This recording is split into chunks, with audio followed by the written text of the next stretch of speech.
doping in sport? Yes. Yes. First of all, hi everyone. Hi. Long time no see. How are we a all? good like 3 hours. Yeah. So 1920s were when restrictions of doping came into place. And then 1966, cycling and football first introduced their doping tests. So it took that long to actually come up with something to do to stop doping, like. So they banned doping in the 20s, but No, there was restrictions in the 20s. Oh, okay. And then in 1966, cycling and football introduced doping tests. So they're actually testing the athletes. Yeah, so they said in the 1920s, they said, lads, you can't do it. But it took the 60s to say, right, well, now we're going to catch you. It's like, well, now you really can't do it. Maybe that's how Pele scored 1,000 goals in his career then. All possible. And then from the 1998 Tour de France, when they kind of realised doping was actually a problem, WADA, the World Anti-Doping Agency, started in 1999. And then Lance Armstrong, you need to mention about him now too, with the Tour de France. I was just about to say it as well. Like, yeah. That's probably the biggest sporting scandal of all time. Yeah, but it only came out in 2013 that he actually admitted it. Yeah, but it was kind of known all the way along, really, like especially after the cancer. Like, but why was it known and nothing was done about it? Yeah, see, that's the thing. Like, I want, like, is it like did WADA just decide? Did they just decide to? Is it corruption? It's just pure corruption. Like, did WADA know? Like, like they obviously didn't test and they didn't know, or they didn't test for the right substances. Maybe they didn't have the right methods in place. But like, the fact that so many people were like saying it and accusing them of it and accusing other people of it as well. Like, he was never going to admit to it while he was still competing, obviously. Yeah, but even if he did while he was still competing, that like the whole thing of he was stripped of the 7 wins anyway, and like he was banned for life. So even if he did admit it while he was competing, he's still going to get the same result of not getting any titles.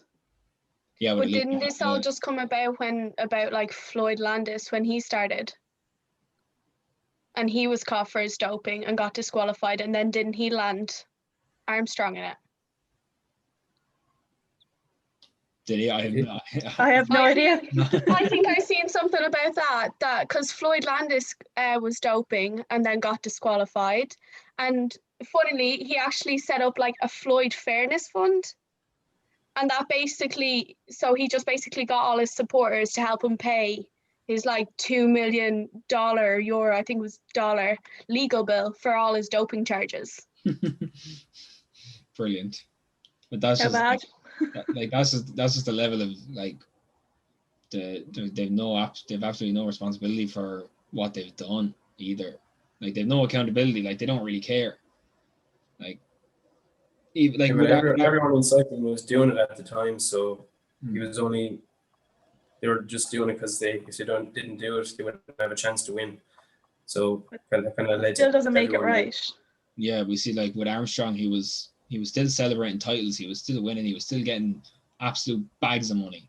So he's not gonna care when like he's basically saying to WADA, like, I'm doing this, try and catch me. Yeah. And just the morality of the whole situation is just gone. And like, WADA, I don't know, like, do WADA have the authority to investigate like suspected doping, as opposed to like the way they usually operate with like their random drug testing? But there just seems to be no change in the way they actually conduct how they catch people who are doping. Yeah, rules should be brought in, so like if they do suspect something, if it's not already in place, that they can go forward with that. But the problem is that Lance Armstrong was there like competing before WADA. So now that WADA is in place, was that not like the whole point of this? Now the governance is changing so that WADA has to say, we're testing you now so we can catch you. Back then it wasn't the case. Like, you know, there was no one there to say, I found this in your test, you know, to prove it. Like, Yeah, sure. It's the same with Michelle de Bruin Smith as well. That she went from virtually unknown in the Olympic circuit, and then she just exploded out of nowhere, won 3 gold medals, and like she was the pride of Ireland when she did. But like immediately the suspicions were there that she was probably doping. They went after her, tested her, didn't find anything, and she's never been stripped of her medals. But Lance Armstrong was stripped because he admitted it. So Yeah, but she also tampered. Why would she tamper? She tampered with her urine sample by yeah, using alcohol. Why would you do that if you didn't have something to hide? and she's Irish, so you'd never know. That's true. But you think she just go on a session after and just go mad with the alcohol then? Maybe. that was Rather just her wasting it. breakfast. Like, There's always ways of getting away with it. Like, even though testing is better now, they'll always find different ways of trying to like manipulate the tests and stuff.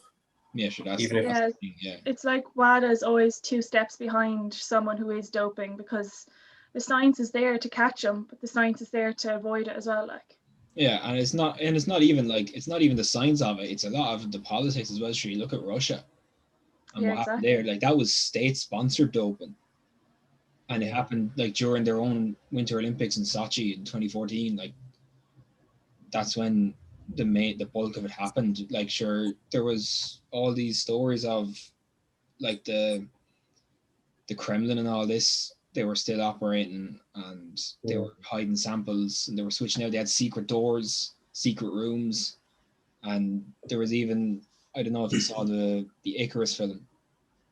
Yeah, Yeah. No, I've heard great things about it though. You should definitely watch it. You should definitely watch it. definitely. I'll write that down. What's it called again? Icarus. Icarus. Yeah. Is what like repercussions have Russia gotten from this? You know, it was proved or it was shown what was happening, but like what's really come of it? Like, Yeah, like I think they Well, were they're banned yeah, banned for 4 years from international competition, but the athletes can still compete, just not under the name of Russia. They can compete kind of as independent it was athletes. the athletes who were doping. Like the yeah, Russia the the athletes, country They were- wasn't. the athletes who were implicated, They were forced. the athletes They who had were no choice but implicated to. were banned.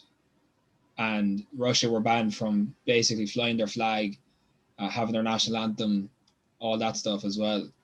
But the athletes who were like innocent they're still allowed to compete, but there's no evidence that they were involved or not, like whether they colluded to dope or not, because Russia destroyed all the evidence. So like they could have not doped themselves, but knew their teammates were doping and were involved and colluded with it. But nothing's happened to them. So it's basically like there's no real punishment, to be honest. But like, is 4 years enough? Like missing 1 Olympic Games, is that even enough? Yeah, like they played they hosted the World Cup in 2018. Yeah. Yeah. Like this came out, I think it was before Rio in 2016 when it all came out. I think so. Yeah, it was close enough to it anyway. Yeah, but they still hosted a whole World Cup. Yeah. And that had its own problems that went on with it as well. Like that was like that. They argued that that had nothing to do with getting the World Cup, but it's still. You would think that should have been something done about that as well, because it's still Russian sport. Like.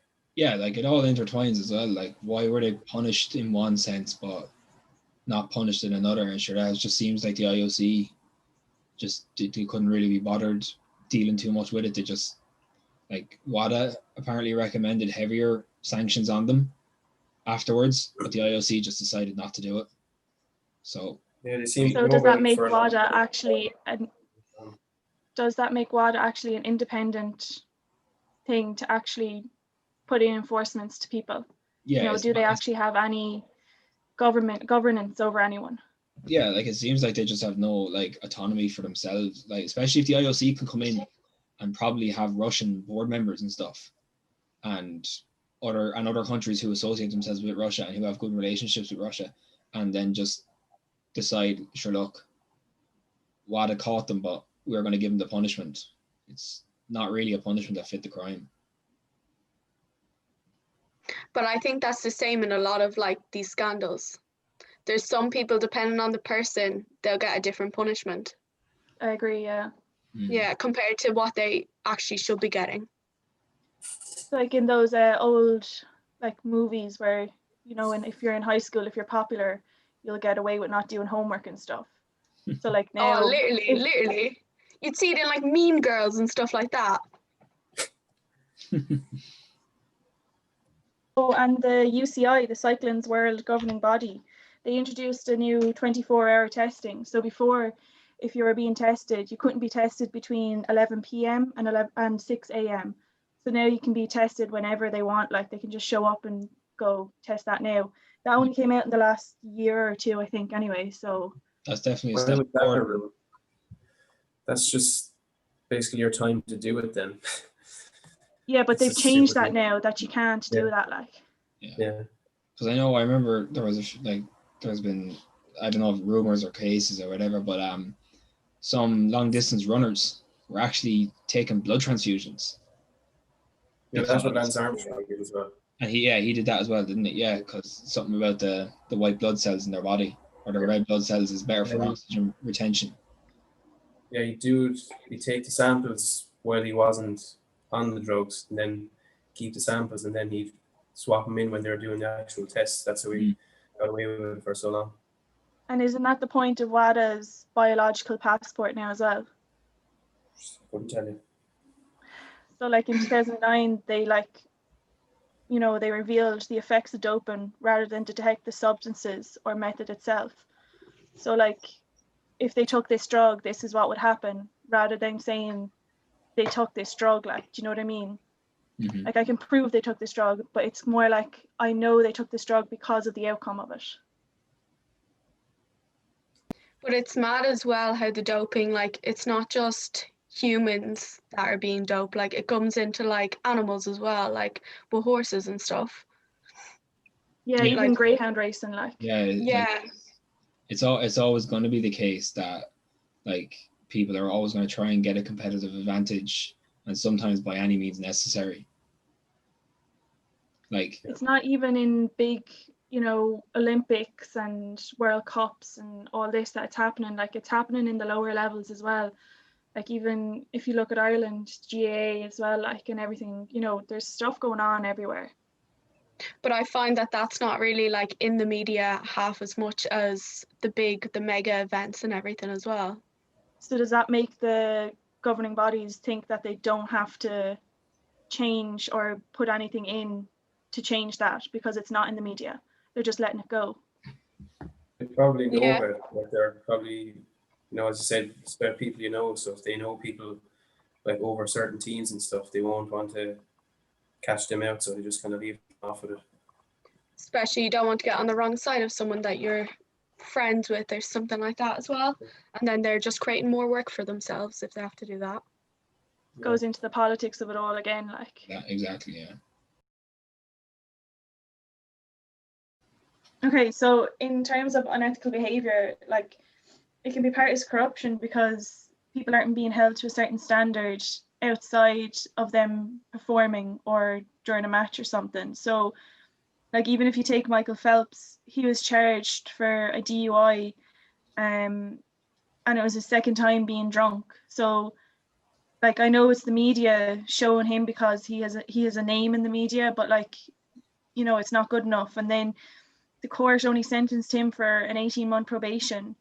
Like, would someone get that on their second DUI if they weren't Michael Phelps? And like even he got a 6-month suspensions for swimming.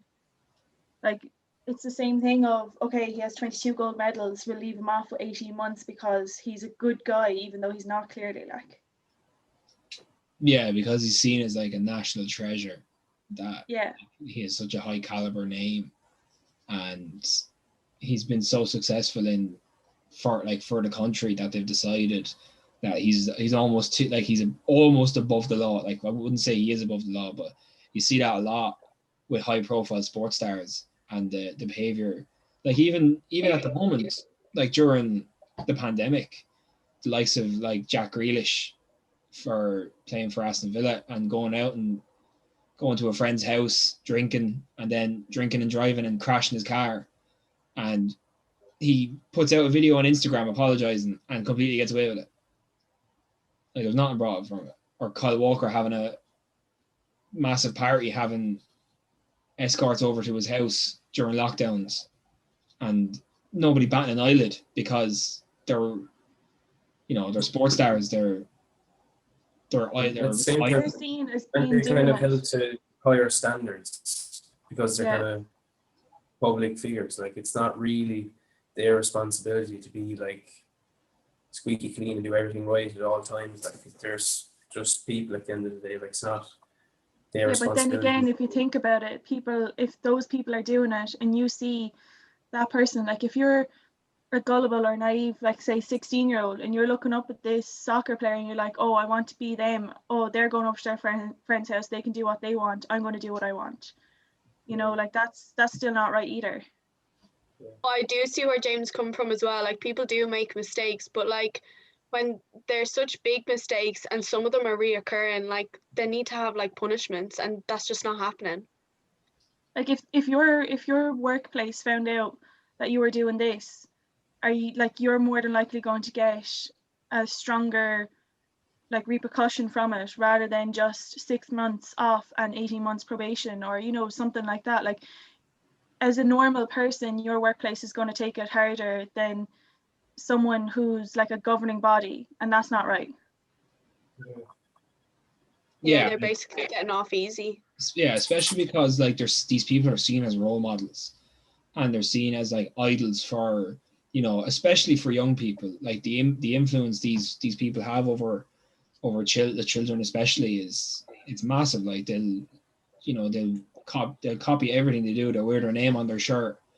They literally see these people as like they can do no wrong, and when they do wrong, idolize them. Yeah, when they do wrong and no one treats it as wrong, they just get away with it.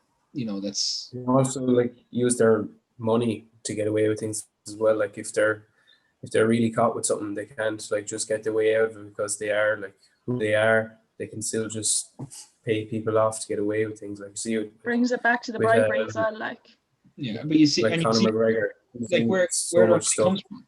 Like their money comes from their fans, like supporting them and supporting the organization they were part of.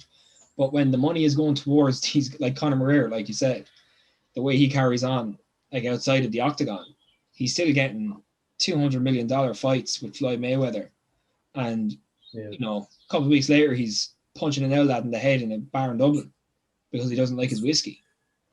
There has to be a line drawn between like on the field conduct and off the field conduct. And if someone like if a soccer player, like if Luis Suarez bites someone in a soccer match, like he needs to be punished for doing that. If someone bites someone on the street, they're going to be arrested. So and they can't just say, oh, but that's just Conor McGregor, that's how he is. Like that's not a good enough excuse. His name is in the media, his face in the media. He needs to show some sort of like seriousness behind it and show them what can happen if they do something like. But like those individuals who know that they have like that, they know that they're a role model, why don't they like kind of, they're more careful of their actions? They know it's going to be in the media. Is it to get publicity for themselves, even if it is bad publicity? Like it's because they know they'll get away. Well, in like UFC or boxing, it could be because that kind of thing helps to sell fights and stuff. But then, like in soccer and other sports, not so much out to.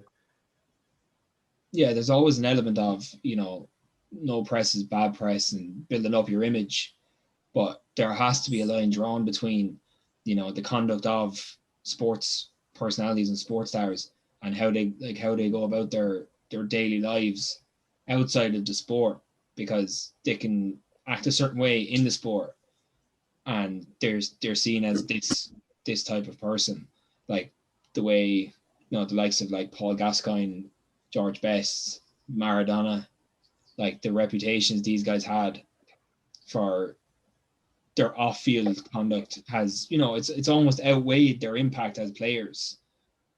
and their But legacy. it's also think of like, it's not just the person who's being implicated, it's the sport.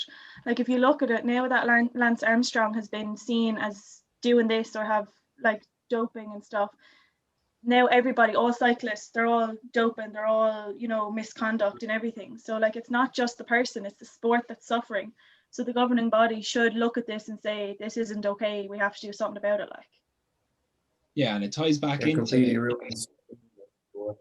yeah, and it ties back into, you know, the governing body. They see these people as cash cows, and like it leads to the corruption of the organization, that they see it as okay for these people to act the way they do, and they have zero accountability. Like, you know, FIFA don't care what players do on or off the pitch because they're bringing in money for FIFA. And like Dana White doesn't care what Conor McGregor does outside of the octagon because he's bringing in millions of dollars for the UFC. Like it's the way it has been, especially with sports stars. So big sports stars, and like, you know, like big well-known sports, like even if you look at like your one Tonya Harrington, like she's like, maybe she didn't actually do anything, but there were still people hired to go try physically injure her opponent just so she'd win. Like I think that's just a joke. Yeah, like there's no excuse for that. That the like people would have brushed that off as like her desperation to compete and do anything to win kind of mentality. But again, like there has to be some kind of like distinction between what is going too far. yeah. And there's no like rule book of saying what's too far because they haven't gotten to that level yet. Like you can't say exactly what's right and what's wrong because nothing has happened in that sense. Like you can only do risk management to what you think will happen, but people are crazy and they do anything. Like, yeah, like James said, There was really the responsibility of like sports organizations to like do something about what a player does in their private life. Like it's not really a sports organization's place to do anything about that. But it also reflects badly on that sports organization. So does that mean it does mean they have to do something about it, even if it is in their private life? Yeah, so but I do feel like it affects the player. Like it gives them more like a poor presentation or representation of themselves rather than the sport, depending obviously on the incident. Why would a player at the very, very top of, you know, let's say Ronaldo in soccer, if he does anything and he does, like let's say he, like Michael Phelps, drink driving charges, and if a League Two or Championship player is caught drink driving and Ronaldo gets away with it on a very lenient sentence, the Championship or League Two player is, you know, prosecuted and is much more heavily punished based on the fact that Ronaldo is just a bigger name and FIFA care more about, you know, benefit, like him, the way he benefits the organization, as opposed to a relatively unknown player who really doesn't, in the grand scheme of things, doesn't have a massive influence on FIFA. Like the governing body needs to, you know, hold themselves accountable the way they govern like their players and their athletes. But the athletes, obviously, it has to be the first protocol for how they like handle themselves. But like you can't just, you know, dismiss it as, you know, oh, people are people. When you represent a whole organization to that level, like there needs to be the organization has to have responsibility, the individual has to have responsibility. Otherwise, it's a free for all for anyone to do whatever they want. Like that person is working for that organization. And it's the same thing. If you were in work and you did something wrong, it's going to look bad on them. You know what I mean? So why that person is known for that sport or for that performance or whatever. So they're going to always think, oh, do you remember seeing that football player doing that? They might necessarily say the name of the football player, but they'll say that football player who plays for Man United. So it always just comes back to that governing body and that team or whatever it is, you know? Yeah, it's like Harry Maguire. It can still make so much money for them. Like big players, it can still So like commercial things, they can still, even if they do something bad, people still look up to them, like say Ronaldo or Messi. Even if they do something terrible, there's just such a big name, like they can make so much money for clubs and everything. Yeah, it's like Harry Maguire just over the summer, like being involved in that incident, like that that literally he tried to bribe a police officer. He was involved in, you know, a bar fight, and he is still the Man United captain. And he missed one England game because he had to go to court over the charges or whatever. But absolutely nothing else has been said about it since, and he was never reprimanded by his club. Like, Man United are his employers, and they just dismissed what happened completely. Like, all allegations, they did not care about it whatsoever. Like, Brush it under the rug. Yeah, like if someone was working in a shop and they went out and slapped up a copper on a night out and then tried to pay him off to let them go, and their workplace found out about it, they're going to be sacked, because you can't have those people represent your organization as well. And that's where like the line needs to be drawn between, you know, someone's just making the money and someone is, you know, actively behaving unethically and not really holding themselves or anyone else accountable. Yeah, like money is the problem for a lot of like what we're after talking about, because where there's more money, there'll be more corruption, because there's like so much interest in sport, like media and everything. So there's so much money to be made. People can pay off for certain things, and there's more pressure on clubs to make money for other people as well. More It's money, like the politics of it, you know, it's about who you know, not what you know. Yeah, and it's all about who you are as well. Yeah. Like that's the thing, it's all about image. But when they're creating a bad image for themselves, they're shooting themselves in the foot, because then it's like people like us having this conversation, like eventually something will happen and there will be massive change, and that's just what needs to happen, really, is that the people change. are so passionate about someone else off then as well. Yeah, but like people are so passionate about sport and about what happens in sport, but when something bad happens, why isn't there the same passion when it's something good happens? Like, you know, the only way something's going to change is if there's a movement behind it or people behind it. And like people are just kind of like, oh, that person did that, that's bad, okay, next. Oh, but this person did this, isn't that brilliant? You know what I mean? It's still not right. Just because it's sports doesn't mean that they can get away with anything. Yeah, people tend to not really care about that with sport. They just care about the actual sport. Like fans don't really, like soccer fans, for example, they will like stick with their player almost no matter what. Like, And that's also a problem though, like that's why they're getting away with it. Yeah. So Connor, what are we going to talk about now?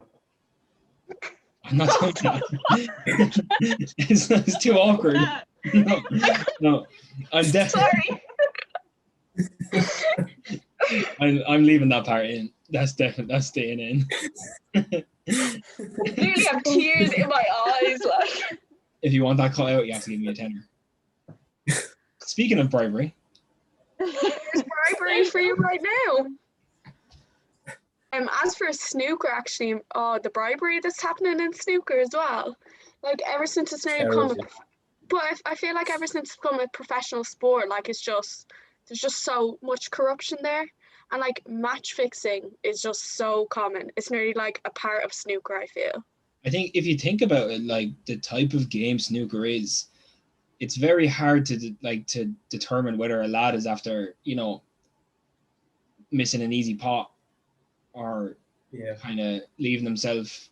Was it a fluke or not? Like like it's obviously for like the top guys.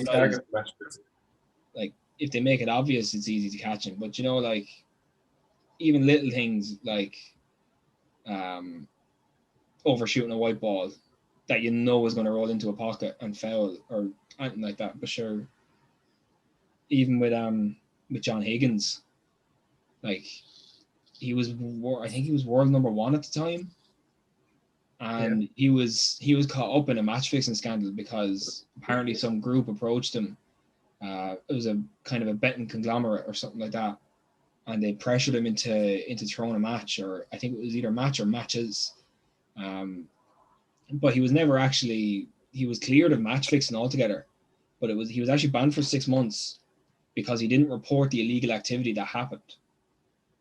So while he participated in match fixing, like by definition, he was never accused. Like he was accused of match fixing. He was never like. But did he actually fix the match, or did he just? I can't. Or was it just that he didn't report? Yeah, I think it was like. I can't remember if he actually threw the match or not, but I know he was. I think he didn't actually throw the match, but he didn't do it in the end. But he still got the ban because he didn't report the company coming to him with the bribe. Yeah. What could the people do then anyway? Like the snooker association, like they've done, you know, if you're not reporting it, you get banned as well. Like, you know, so at least they were doing something. Yeah. But it's very difficult to prove, like, match fixing as well. Yeah, like Connor said, like you don't know, are they actually overshooting it or not? Yeah. Like even if you look at Stephen Lee, he got like $170,000 and a 12-year ban from World Snooker Association for match fixing, and like he fixed 7 matches or something between 2008 and 2009. So like to get away with 7 matches in 1 year, like I know he didn't get away with it because obviously in the end he got banned, but like he got to know the 7th one, which is enough. Yeah, because like it affects the reputation of any sport as a whole as well. Like not just the athlete, like it's not just the sports person and the individual, it's the whole organization. Sure, it's the same. It's like the doping thing with Lance Armstrong. Like cycling's image is ruined, and it's seen as just the doping sport now because of every cyclist does it, and that's it. Like there's always going to be that black cloud hanging over because of these high profile like unethical incidents and stuff like that. Even like imagine, I think there was like a player for snooker as well, James Watna, but like he just received a death threat telling him to lose a match. Like imagine actually snooping that low, like actually getting a death threat. Like Well, that kind of indicate that it's fairly common in the sport. If people are going that far to get someone to do it, it must be common in the sport. If it's that serious for them to have a death threat to them, it must be common. Must be other people doing it as well that we don't know about. Yeah, but if you think about it, if you have a high stakes game on and you like just being someone outside the sport, like if you were betting on that, you're going to want them to win or to lose or whatever. So I'm sure loads of sports people get messages and DMs and tweets and stuff saying like, oh, lose this match, I have £100 on you, or you know, whatever. Like see, I think that as well, that kind of led to like basically I think FIFA started it, but like players were banned from betting on matches in the like at all. Like I don't even think just in their own sport. I think if you're involved in an organization, you're actually just not allowed to bet on other sports, other games, because it led to like you know, like betting against your own team, and then you know you might have an easy chance to score and you know miss and make yourself look like you've just missed. We should ask match fix as well. Sure, it was going on in the Italian league for years. It's just bad sportsmanship, really. Like yes, it's terrible. In the Italian league, it wasn't really to do with bribery. It was just teams really get more favourable referees for their games. I think it was Juventus were the main one, like in 2004, 2006. But it wasn't really about bribery or match. It was match fixing, but it was just more about getting the right result rather than money. That was like in the NBA as well. There was a ref who said that he wasn't going to, or no, Tim Donaghy, he did something in the sense that like he was like, oh, I'm going to end this match with 2 minutes left because I want team A to win over team B. or I'm not going to give them their extra time because I want them to win. And like he was found out after that, like. Was that But it was something about the Soviets signaled for like the timeout, and then game officials never actually acknowledged it, and then the time was added on. So it's just mad to think that like 3 seconds, which is literally no time at all, could have such an impact on something. sure that's the fine margins of, you know, like especially because that was in the US Soviet game, wasn't it? Yeah. Yeah. The US hadn't been beaten since, like, their national team hadn't been beaten since like 1936, and you know it's 1972 or whenever it happened, and you know the lengths that the Soviets went to, and then to get the officials involved as well, like that couldn't have helped. Like obviously the political relationship between Russia and the US was terrible at that time, and the politics again led into sport, and the corruption was from the top down. Yeah. Really. But like That's you're when it's saying that corrupt, if it's you're an athlete political or as something, well you as- can't bet. So like, is it the same for referees and linesmen and all that? Like, Yeah, sure. Like that's been a problem as well. Like the unethical conduct of officials. Like you look at the Clare Offaly All-Ireland semi-final in 1998. The ref blew it up early.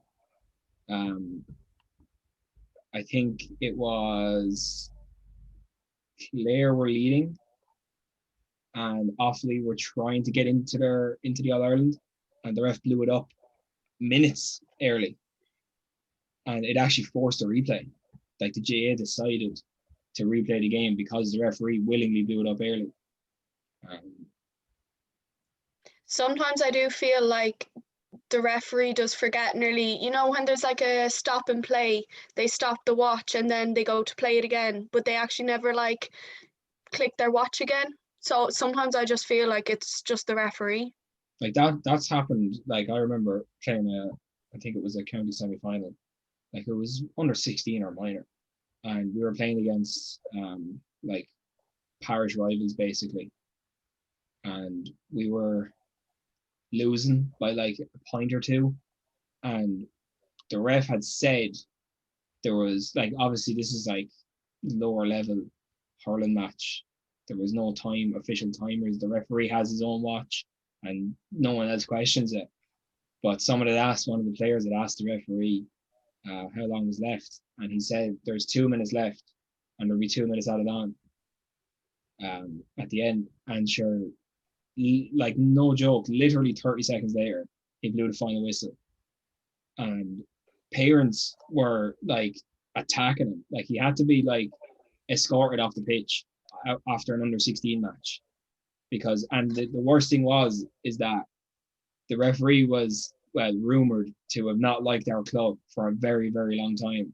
So it comes back to the point of like the people who are in these positions, should they be in the position they're in for as long as they are? Because like, should they be questioned more than they actually are being questioned? Yeah, because from our standpoint, he had it in for us for as long as he did, and he finally got his revenge, his own, back on us in whatever small way he could.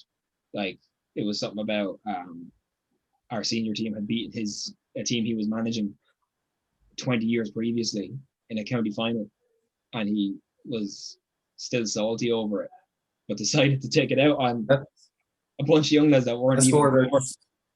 That's just more about like a conflict of interest rather than bribery. That's just people, as I said, being salty about things. It's not really like a high level issue. It's just they should be asked more questions, and you see the same things happen at high levels as well. You see, that's part of the problem. Like it's because it's done at the top level, people at the lower level think it's okay, and that's the corruption just trickles down between every organization, every sport, right down. The same as monkey see, monkey do. Yeah, exactly. But that's exactly why people engage in it. Like they don't think it's really wrong, and they just think it's fine because it's a widespread thing. Everyone's doing it, so like, why can't I? Yeah, exactly. Yeah. Even just on the bribery side of things, which you look at, like Soccer is the biggest sport in the world, and FIFA is the governing body of the biggest sport in the world. Yet there was countless bribery scandals in FIFA for years. Yeah. And it went like For all the World Cups from say 2010, there was allegations of bribery to try and get the World Cups. Like South Africa, 2010, 10 million paid to FIFA yeah. to get that World Cup. It's been that way for pretty much all of them since. Yeah, sure. Even with the Qatar World Cup, there was a member of the Qatari Football Association had actually blew the whistle on, or well, she alleged that there was like $1.5 million in bribes given to the president of the African Football Association, I think a member of the Ivory Coast Football Association, and some other member of the Nigerian Football Association, who was actually banned pretty soon after that themselves for some other reason. But she made this statement, and then like I don't know, was it weeks or months later, she retracted it completely, and she was actually put into witness protection because she was threatened for blowing the whistle on what happened, and said the only reason she took her statement back was because she was actually afraid of what happened to her based on saying what happened. But like you look at like the World Cup is a celebration of the sport of football, but a country like Qatar have never even had really a soccer team. Doesn't even make any sense. That's how you know there's something wrong going on. Yeah, and even like the likes of like the fact that the World Cup in Qatar is due to be played in the wintertime. Yeah. Like they're literally changing the entire footballing calendar just to suit the location of a World Cup.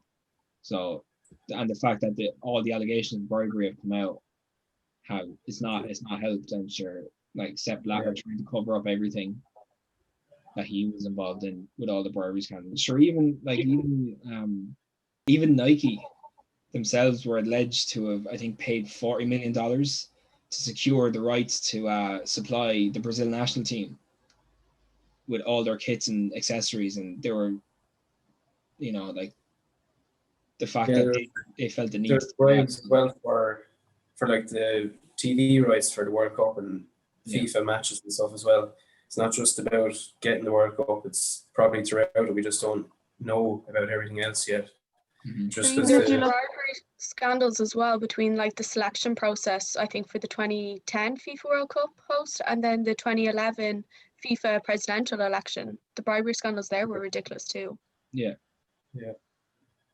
Like if you look at the Nike thing that Connor just said, like if you look at that Netflix show, the one about the American football college teams, and they were told that they're not allowed wear anything but Nike ever, or Adidas or whatever. Yeah, I think I saw that Last Chance University, isn't it? Yeah, that's it. Yeah. That's crazy. Even at such a level, they're saying we're going to pay you and we're going to give you all the kit, but you're not allowed to be seen in any other thing at all. Like that surely that's unethical, and it's just bribery, like, I think there's a certain degree they can take stuff like that. Like they have like contractual obligations between like an organization and a sponsor, and then obviously the players representing that organization, they have to behave ethically as well. So things like not being allowed to wear a rival brand might be okay, but they can blur those kind of things you often see with TV shows. Yeah. Like the fact that the player, like I think it was I remember that scene. One of the players were like, they had no hoodie or something like that, and then one of the faculty advisors went to give them a hoodie, and he's like, "No, sorry, I can't take that. It's Adidas. I can only wear Nike." Yeah. So literally, like it was just a piece of clothing, and it's embedded in that player's mind that he'll get in trouble just for wearing a piece of clothes. Like it's censorship. It's censorship as well. Like how far does it actually have to go for? Yeah, that's just pure corporate greed. Yeah. Yeah. And even if you look at the IOC, like looking at big names and stuff, the IOC board members, it's been accused that they've been taking bribes for countries to get the Olympic Games in the lead up. Like, you know, people, like countries sending the board members' families on holidays and paying for this, that, and the other. Like, you know, that's not right either, you know, doing that. Yeah, and sure that even like that's even on a more local scale, sure the same thing was going on with John Delaney and the FAI. Yeah. Like his birthday party, his very lavish birthday party was completely paid for by the FAI. He had personal use of FAI business credit cards, and he was even like his rent being paid for, like $3,000 a month, that being paid for by the FAI. Yeah, and he was still getting a salary. He was getting his salary from the FAI, and he was given like full control over any board member he wanted to appoint. So he literally just surrounded himself with people that were going to support him. Yeah. And like that's completely unethical. Like there's no like due process in selecting board members and all that stuff. Like that, the things that you'd expect from like a lower level, like from like a local soccer club, where they'd have like you have your chairperson, you have your board members, but like you rotate the chairperson, you know you behave ethically, like you really just do everything by the book. Wasn't John Delaney there for like a really long time as CEO? That's probably why he was able to get away with it for so long, because like you said, he could pick who was on the board with him. Yeah. So he had all people who weren't going to say about him. So that's why I remember reading an article just as he was being investigated. I think Ireland were in Gibraltar for a match, and he was out there. And after the match, or during the match, he was. I think the RT cameras could have flashed to him a few times. They showed him, and every time he was on his phone, constantly. He never got off the phone the entire game. And then there was like reports afterwards. There were some other members of the board or of like something like that. They were the inner circle really. He brought them to his hotel room like late at night, and he had a contract drawn up on hotel paper that allowed him to change his position within the FAI. I think he was trying to change himself from CEO to some kind of advisory role, but it would allow him. I think he had a salary promise from the FAI for over the next few years, and this new role allowed him to maintain the CEO salary but have absolutely none of the responsibilities of CEO. So he was even, you know, he knew what he was doing was wrong, and he was pressuring, like he was saying that, oh, you need to sign this now. You have to get it done before we get back.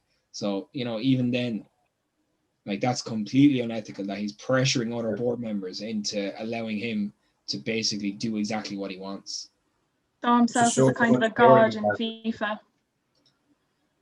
Yeah, but sure, even the Henri handball before the World Cup in 2010, the qualifier, like Ireland took that to FIFA. They complained. They went to the proper channels to complain, to like challenge the result of the match based on what happened. Like it was so obvious, but it was just forgotten about by like officials. They didn't care or whatever.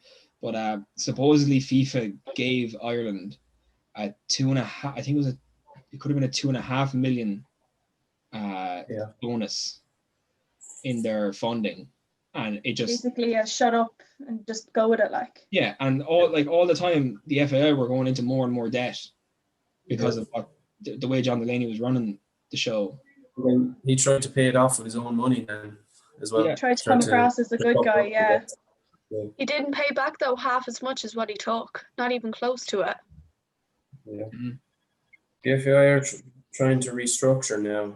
They've made some changes, kind of forced to do it because of this whole scandal. But sometimes you kind of need something like that to force change. But at the same time, you don't know if they are actually changing or if they're trying to save face and kind of get people back on side in the country as well. Are they just changing the names, or are they actually doing something about it? Like, well, they've changed.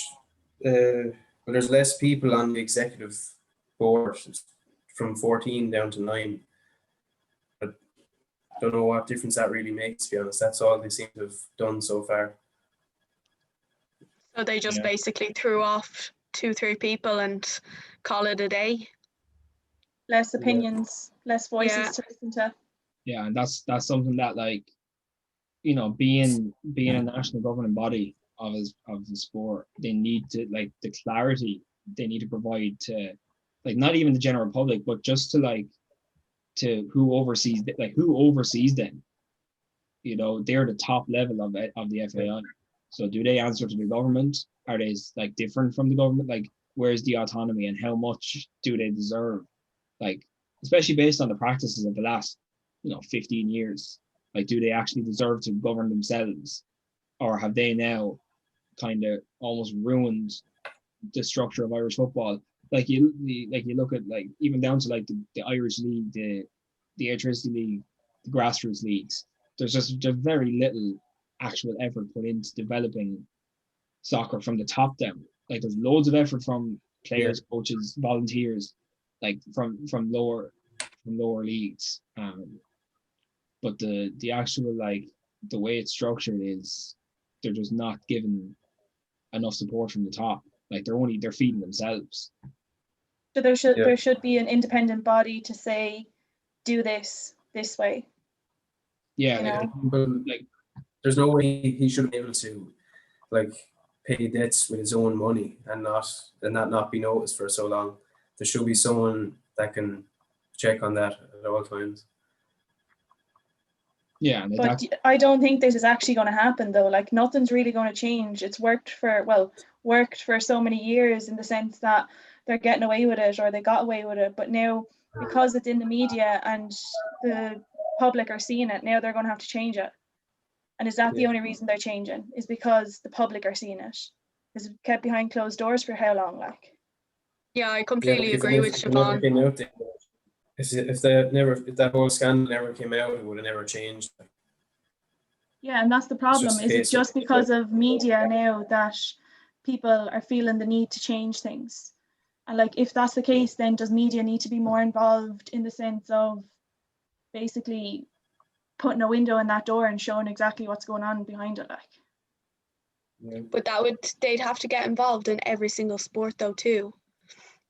And that's a huge task in itself. Like,